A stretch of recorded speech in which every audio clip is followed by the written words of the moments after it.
Smaller gardens, a dramatic reduction of apartments and more tightly built streets is the game-changer blueprint for solving Ireland's housing crisis. That is what Minister for Housing Ciara O'Brien has been told. Glenveagh Property, which is one of our largest home builders in the state, has presented a plan to the Minister for overhauling existing regulations to allow developers to shave more than a quarter off the distance between the rears of houses. I think initially you had to have something like 30 metres, and now they want to bring it down to 24 metres. It was 22 metres separation, and now it's 16. Down to 16.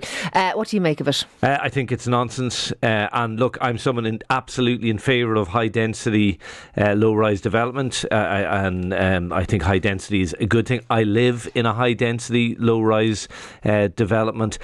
But we can't let developers cull the tune here. This will not solve the housing crisis. And the way to solve the housing crisis is not to dilute good planning. The planning guidelines are there for a reason.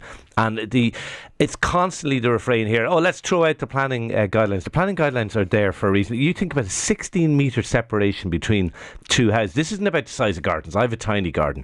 That's not important. But what is important is a sense of light, a sense of space, a sense that your neighbour is not living on top of you. And they are important for a whole load of reasons, psychological reasons, a feeling of well-being.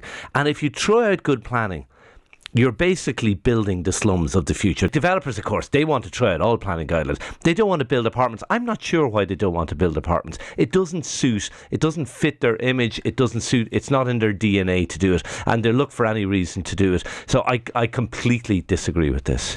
And I completely disagree with you. I think first... So you're never in favour of good planning?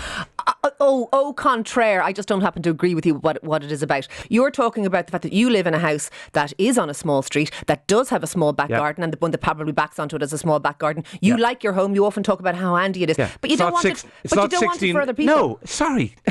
I want it done properly like it is on my street. We're not 16 metres. There's not 16 metres between the two houses. Girl, I put it to you. You wouldn't live in a house with there's more than 45 feet or whatever it would be between you and the house behind you. Yes. My point is we cannot have high density, which we need, unless we either create smaller plots or go up. We've only got two options. It's not. Well, show me the planner that can explain to me how we can have high density without high rise or without moving people closer together. I live in that street, Ciara. I'm going to come in with a tape measure to your back garden. Street. I'm calling round with a tape measure.